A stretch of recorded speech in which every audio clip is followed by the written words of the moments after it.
Yeah, so this is a really interesting chart. It shows equity capital for investing. If you look at 2022, only 3% of deals were undercapitalized. And if you look at 2024, 57% were undersupplied. I think there's a couple of reasons for that. Retail investors, I believe, are starting to feel a pinch of the high interest rates. So maybe you had that extra money coming in every month that you were investing into real estate. Now, when your mortgage is double what it used to be, all that extra cash is kind of getting eaten up. Companies, kind of similar thing. If you've had properties that are refinancing, you're burning through a lot more cash now than you were back in 2021 if your loan hadn't came up yet. I think as more and more mortgages start to come up, you'll see that the undersupply side get a lot higher.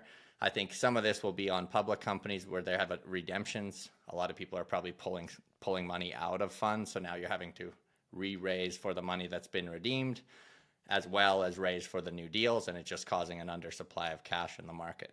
The other thing that might be happening here is when interest rates are lower and there's a lot more cash flow in deals, you can always get full leverage at the banks. You'll be able to get, if you're going for 95%, you'll be able to get that.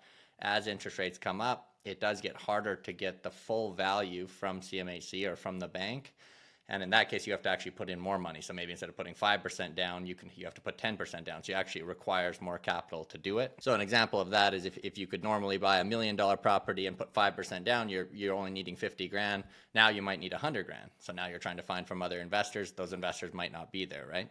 Another reason why there might not be as much money in the market today is as interest rates go up, the yield does get less, right? So on new deals, maybe you used to get a 10% return. That might be 5 today. So there's a less yield there. You can also be getting, 5% at the bank now, which you never could do before. So it's kind of like, hey, I can just leave it. It safely sits there at 5% versus putting into real estate. Sure, you have all the upside. You're reading all the headlines. The housing market's crazy. Some people might be scared off thinking that we're at the peak. So there's all of those reasons that investors might be a little bit more hesitant to be in the market today that weren't there even a few years ago, right? And whether it's middle-class people or really wealthy people, the reality is wealthy people have mortgages too. They're coming up. That's a lot bigger payment to cover now. And even if maybe the loan doesn't come up till 2025, but you can look out and see, hey, I'm paying $10,000 a month, it's going to go to $20,000, or I'm paying $2,000, it's going to go to $4,000. That's a huge deal. That's a lot of extra income.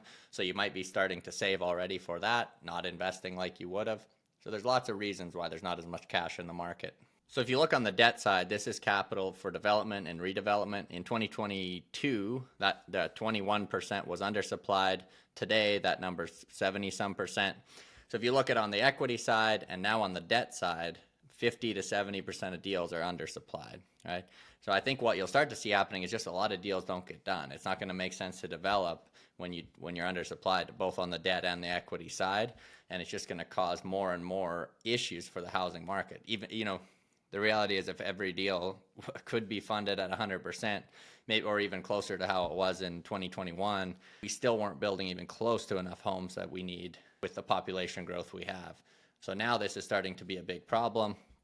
I guess kind of for all of this, you can look at it and say, wherever there's a problem, there's usually going to be opportunity. So maybe if you have the ability to raise a lot of capital, or you have a lot of capital, if this continues this way through 2025 and 26, there's probably going to be some opportunities for people who have cash.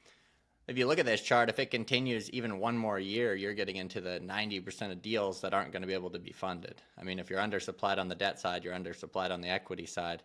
So the government can come out and talk about building, 4 million homes in the next couple years and all these numbers and how they're helping the housing supply. But unless the debt side gets figured out, it's just unrealistic. People aren't going to build apartment buildings and homes if there's no money in it, right? So if you're undersupplied on the debt, you don't have enough equity to do it. I think building has to slow down, or it's definitely not growing at a rapid pace. We need to double just to keep up with current population growth. We need to double the amount of homes we're building right now, and we're nowhere even close to that.